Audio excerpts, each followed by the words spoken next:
Nah, ini dia proyek kita minggu ini, teman-teman. Tadi Kak Kinan berperan sebagai pewarta berita dibantu oleh Kario merekam Kak Kinan. Kalian coba juga di rumah ya, teman-teman, sebagai penyiar berita. Oh iya, kalian juga bisa siarkan siaran berita kalian ke keluarga kalian dan meminta bantuan mereka untuk merekam menggunakan ponsel ya, teman-teman. Tapi kalau nggak direkam juga nggak apa-apa kok, teman-teman.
Selamat pagi teman-teman kelas 5 di seluruh Nusantara. Bagaimana kabar kalian hari ini? Semoga sehat selalu ya. Kalian hari ini sudah sarapan belum? Atau kalian sudah berolahraga belum? Ayo jangan malas, kalian harus menggerakkan badan kalian agar tidak kaku dan badan kalian supaya terasa lebih segar, otak kalian juga menjadi lebih fresh teman-teman. Seperti biasa, jangan lupa ya, sebelum kita memulai pelajaran, kita harus berdoa terlebih dahulu agar ilmu yang kita dapatkan bisa diterima dengan baik dan bisa berguna.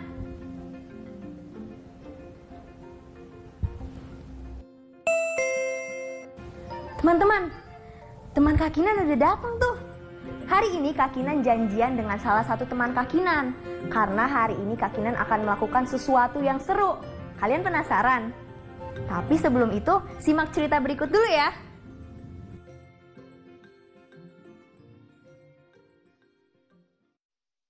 Ayo membaca. Dora dan tisu-tisu Gembili. Hacuh! Bu Gembili mengambil 5 lembar tisu sekaligus untuk mengusap hidungnya yang penuh ingus cair. Udara mulai dingin. Alerginya kumat. Ia tak henti-hentinya bersin sampai ujung hidungnya memerah dan lecet. Hasyuh! Hasyuh! Kali ini bersinnya sangat keras sampai Dora, si kucing berbulu garis-garis kuning kecoklatan yang sedang asyik meringkuk di depan televisi, terlompat tinggi. Cepat-cepat Bu Gembili mengambil 5 lembar tisu lagi. Tepat di samping Dora meringkuk, keranjang sampah warna hijau sudah dipenuhi berlembar-lembar tisu yang basah oleh ingus. Dora mendengus sambil mengerjitkan hidungnya. Ia kemudian bangkit berdiri. Tepat pada saat pembawa acara di televisi berkata, "Sebaiknya kita mengurangi pemakaian tisu karena tisu terbuat dari kulit kayu." Untuk keperluan itu, pohon-pohon terus ditebang. Kita tentu tak mau kehabisan pohon untuk dibuat menjadi tisu. Mata Dora terbelalak. Ia melihat ke arah TV, lalu ke arah tumpukan tisu penuh ingus di keranjang sampah. Tepat ketika Dora menoleh ke arah Bu Gembili, ia melihat tangan Bu Gembili meraih lembar-lembar tisu berikutnya. Dora melompat keluar rumah melalui jendela. Dari jendela, ia melompat ke cabang pohon rambutan terdekat, lalu dengan sigap melompat turun. Dora paling suka bersantai sambil ngemil kacang goreng rasa ikan asin di bawah pohon itu. Tidak, pohon-pohon tak boleh habis ditebang. Dora berkata dalam hati. Suara bersin-bersin Bougainville masih saja terdengar. Dora mengintip lagi dari jendela. Oh tidak, Bougainville sudah menghabiskan separuh dari isi kotak tisu. Dora tak bisa tinggal diam. Bougainville bisa saja menghabiskan berbatang-batang pohon kalau ia terus bersin dan mengelap ingusnya dengan tisu. Dora menatap Bougainville dan tisu-tisunya. Terus, dan terus. Sampai pada detik ke-33, Dora mengejapkan matanya, lalu segera berlari menuju ke ruang rahasianya. Ruang rahasia itu adalah lemari bekas yang ada di pinggir dapur. Dora sudah menata lemari itu dengan sangat rapi. Rak bawah untuk peralatan jahit, rak tengah untuk kain-kain perca. Dora bahkan memasang 5 senter sehingga lemari tampak terang. Dora segera mengambil beberapa kain perca dan menjahitnya. Jahit, dan jahit. 15 menit kemudian Dora mengamati hasil karyanya sambil mengangguk puas. Ia segera berlari menuju Bougainville yang masih saja bersin-bersin. Mata Bougainville mulai memerah. Tangannya meraba-raba kotak tisu. Ia tak bisa menemukan tisu lagi. Pada saat itu, Dora segera memasukkan sapu tangan kain perca yang baru saja dijahitnya ke dalam kotak tisu. Hap! Bougainville berhasil meraihnya dan segera menggunakannya untuk mengusap hidungnya. Selesai mengelap, spontan Bougainville melemparnya ke keranjang sampah. Hap! Dora segera melompat dan menangkapnya. Ia segera berlari lagi ke kotak tisu dan memasukkannya lagi ke sana. Hasyuh! Bougainville bersin dan merogoh kotak tisunya lagi. Ia mengelap hidungnya lagi dengan sapu tangan kain perca buatan Dora. Dora sudah bersiap di depan keranjang sampah. Kali ini, Bougainville melempar sapu tangan tepat di muka Dora. Meow! Spontan Dora melemparkan sapu tangan tersebut kembali ke arah Bougainville. Sapu tangan kain perca mendarat di pangkuan Bougainville. Bougainville baru menyadarinya. Ia mengambil sapu tangan itu dari pangkuannya dan melihat Dora yang meringkuk, pura-pura tidur di depan keranjang sampah. Bougainville melihat sapu tangan dan Dora bergantian.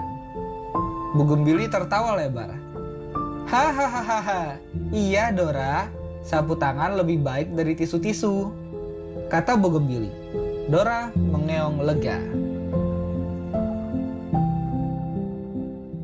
Berat. Aduh. Dah. Tahan dulu, capek dulu. Bentar. Capek juga ya. Tadi cerita Dora lucu ya teman-teman. Kalian menyimak juga kan ceritanya? Kalau aku jadi Dora, beli aja sapu tangan buat Bougainville. Kok gitu? Loh, soalnya kan aku nggak bisa jahit. Iya juga ya. Teman-teman, Kak Kinan punya pertanyaan nih untuk kalian. Sebenarnya, kenapa ya Dora menjahitkan sapu tangan untuk Bougainville? Iya betul, Dora menjahitkan sapu tangan untuk Bougainville agar Bougainville tidak menggunakan tisu lagi, tetapi menggunakan sapu tangan agar tidak menghabiskan pohon. Karena tisu itu terbuat dari pohon, teman-teman. Dan menurut kalian, kenapa ya sapu tangan itu lebih baik daripada tisu? Kalian bisa tuliskan pendapat kalian di buku kerja kalian masing-masing ya teman-teman. Oh iya, kalian masih ingat gak pelajaran kita tentang kalimat imbauan? Sekarang kalian tulis kalimat imbauan di buku kerja kalian tentang usaha mengurangi penggunaan tisu yuk. Ini Kak Kinan kasih contohnya teman-teman. Ayo menulis. Jadi, dalam tulisan kalian nanti, masukkan informasi tentang cara-cara mengurangi manfaat tisu dan manfaatnya bagi lingkungan. Lengkapi tulisan kalian dengan gambar dan hiasan agar lebih menarik. Tapi nggak harus persis sama kayak di contoh, nggak apa-apa kok teman-teman. Kalian bisa menulis berdasarkan kreativitas kalian sendiri. Selamat menulis! Ayo berlatih. Teman-teman, di dalam kotak-kotak ini, Carilah 6 kata yang banyak kalian jumpai dalam cerita Dora dan tisu-tisu Bugembili. Setelah menemukannya, buatlah kalimat dengan menggunakan kata-kata tersebut. Kak Kinan kasih contoh ya. Kak Kinan pilih kata bersin. Contoh kalimatnya, cuaca yang tidak menentu membuat ibu kedinginan dan bersin tak henti-henti sepanjang pagi. Nah, sekarang giliran kalian. Kira-kira kata apa lagi ya yang kalian jumpai di cerita tadi?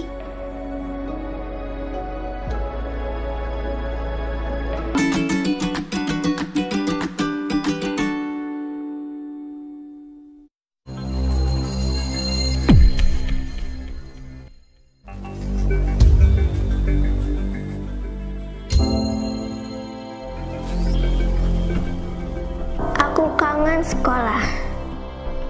Aku kangen Bapak Ibu guru.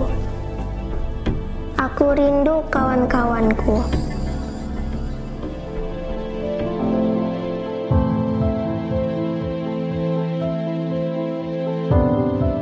Jaga kesehatan ya teman-teman, biar kita bisa cepat bersekolah lagi.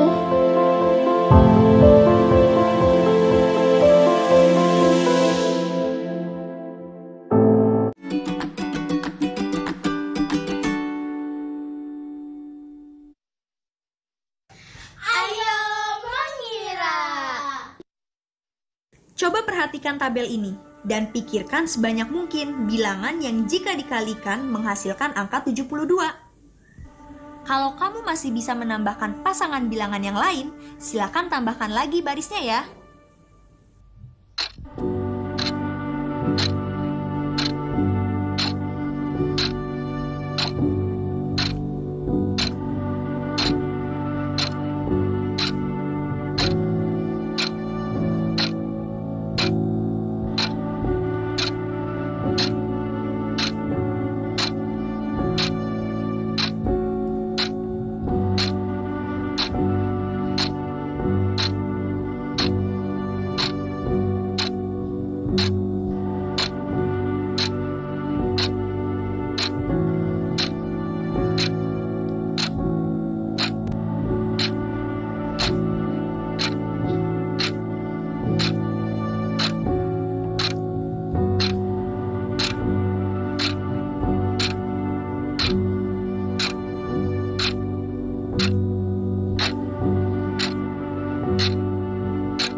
Sekarang kita bahas ya. 1 dikali 72, 2 dikali 36, 4 dikali 18, 6 dikali 12, dan 8 dikali 9. Aduh, panas banget. AC-nya kamu gak nyalain ya? Enggak, karena AC itu melepaskan emisi CO2 alias karbon dioksida. Gak apa-apa, kan rumah kamu banyak pohonnya. Nanti karbon dioksidanya itu menyerap ke pohon untuk berfotosintesis. Nggak gitu dong, Kak. Di bumi ini, pohon itu semakin sedikit. Lihat aja hutan-hutan di Indonesia. Contohnya, hutan Kalimantan, Sumatera, itu semakin sedikit, Kak, pohonnya. Akibatnya, karbon dioksida yang diserap pun semakin sedikit. Oh, berarti bumi ini penuh sama karbon dioksida dong? Iya, betul. Karbon dioksida itu mempunyai ruangan sendiri di udara, yang seharusnya ia terlepas ke angkasa, tetapi tertahan di bumi. Jadinya, suhu di bumi itu semakin hangat. Efek rumah kaca. Betul. Emang bener ya, hutan di Indonesia ini berkurang? Emang ada datanya? Ada dong. Karyo mau tahu? Boleh. Oke. Coba lihat diagram ini yang berisi data yang diolah oleh Forest Watch Indonesia. Dari diagram ini, kita bisa membaca persentase hutan yang hilang dari tahun ke tahun. Hutan yang hilang di Jawa, Bali, dan Nusa Tenggara termasuk yang paling tinggi persentasenya jika dibandingkan dengan kondisi mula-mula. Hal yang sama terjadi di Kalimantan dan Sulawesi. persentase hutan yang hilang di sana sempat menurun pada rentang tahun 2009 sampai 2013, tetapi naik kembali pada 4 tahun berikutnya. Nah, bener kan? Makanya kita harus jaga hutan kita supaya udaranya itu tidak semakin panas, Kak. Mengurangi pemakaian AC. Ikan panas. Sebentar aja nyalain. Ya udah deh, ngalah. Terus sekarang apa? Sekarang kita tes kamera dulu. Tapi bentar. Teman-teman, sekarang teman-teman coba yuk membuat diagram garis. Ayo mencoba. Coba perhatikan data luas hutan di Kalimantan berikut ini. Bisakah kalian menggambar diagram garis yang menunjukkan luas hutan di Kalimantan dari tahun ke tahun? Ayo kita olah datanya. Pertama, bulatkan ukuran luas hutan ke dalam jutaan hektar terdekat. Kalian sudah pernah belajar tentang pembulatan kan? Selanjutnya, sederhanakan bilangan dalam jutaan. Lengkapi baris-baris selanjutnya dalam tabel ini ya.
Kakinan sudah selesai nih melengkapi tabelnya.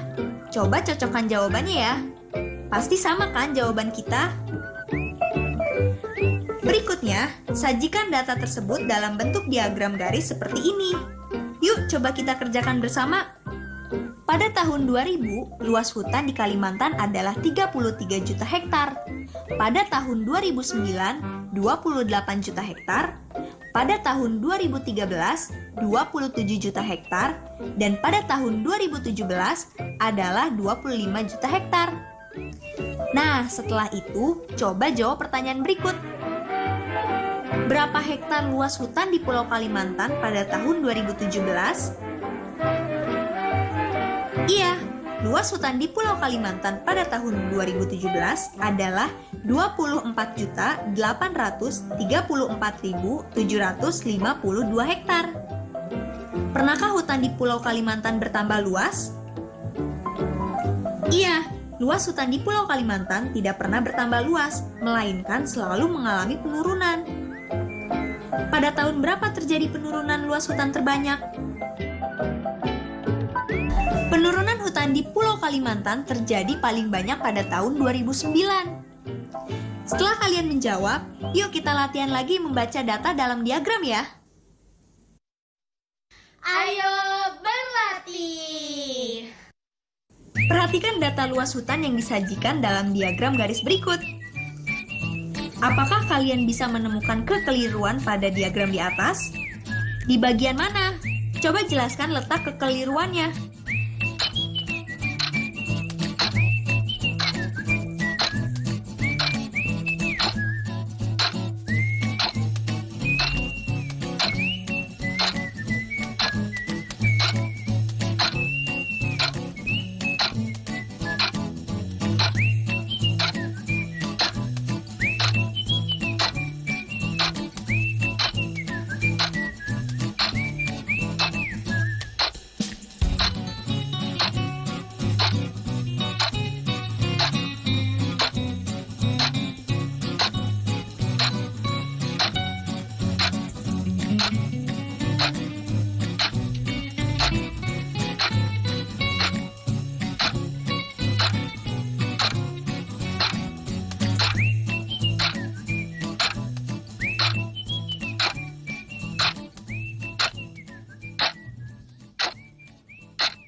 Sudah ketemu?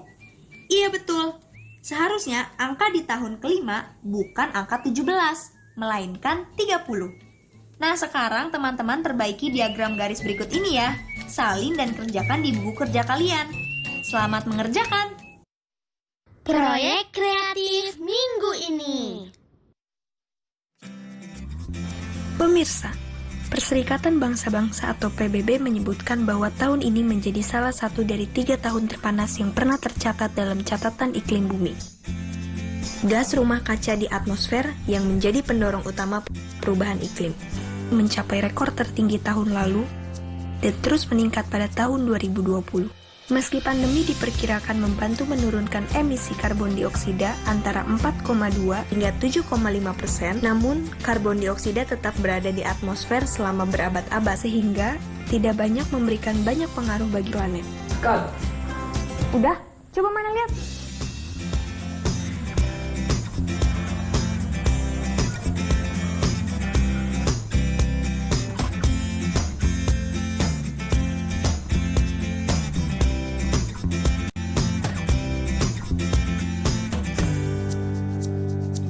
Oke juga kak, tapi kayaknya kita harus ulang sekali lagi deh, biar lebih bagus. Nah, ini dia proyek kita minggu ini teman-teman.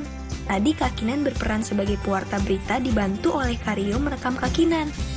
Kalian coba juga di rumah ya teman-teman, sebagai penyiar berita. Oh iya, kalian juga bisa siarkan siaran berita kalian ke keluarga kalian. Dan meminta bantuan mereka untuk merekam menggunakan ponsel ya teman-teman. Tapi kalau nggak direkam juga nggak apa-apa kok teman-teman.